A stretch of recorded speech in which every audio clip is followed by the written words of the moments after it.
Okay, let's jump right in. Today, we're tackling one of history's really fascinating figures, Marcus Aurelius, the philosopher king. Right, and specifically his book, Meditations. Exactly.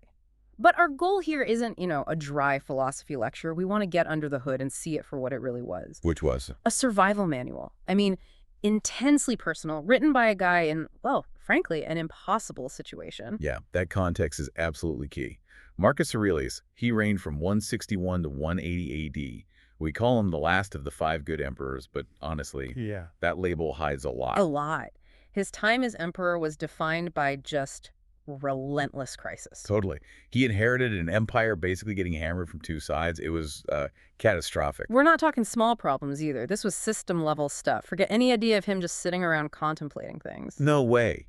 For years, decades almost, he was dealing with constant brutal warfare. Think Marcomanni tribes, others pushing hard across the Danube border. Hmm.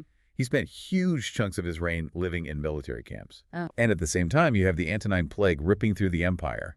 Historians think, millions might have died. It was devastating. So you've got this deeply thoughtful guy, right, steeped in Stoic philosophy. And he's forced to square that with just constant war, disease, death, duty. The pressure must have been unbelievable. It's hard to even imagine, which is why the book itself feels so raw, so authentic. And the craziest part, it was never meant to be published. Never. Right. The original Greek title, Ta Eis Heauton, Which means? things to himself. Simple as that. His audience was himself. Zero other readers intended. It was a private journal, like notes to self, self-correction. Think about where he wrote it, though. That's what really gets me. Not in some quiet study. No, in military tents, on the front lines, probably late at night, after a day of, commanding armies, dealing with logistics, dispensing justice. And we know this because he actually notes it down sometimes, like written at Carnuntum or by the river Granua. These are frontier outposts, muddy, dangerous places. So it's not abstract theory, it's a workbook, a practical guide for staying sane, keeping your moral compass straight under fire. Literally under fire sometimes. So here's the most powerful man on earth, right? Dealing with plague, war, maybe betrayal, smelling the damp tent canvas. And his solution isn't more legions or more power, it's internal. Exactly. How did that shape his philosophy? Yeah. Well, it had to be useful. Immediately. No time for ivory tower stuff. So what was the core idea he leaned on? The big one is the concept of the inner citadel, your mind's ruling faculty, the hegemonicon, he called it.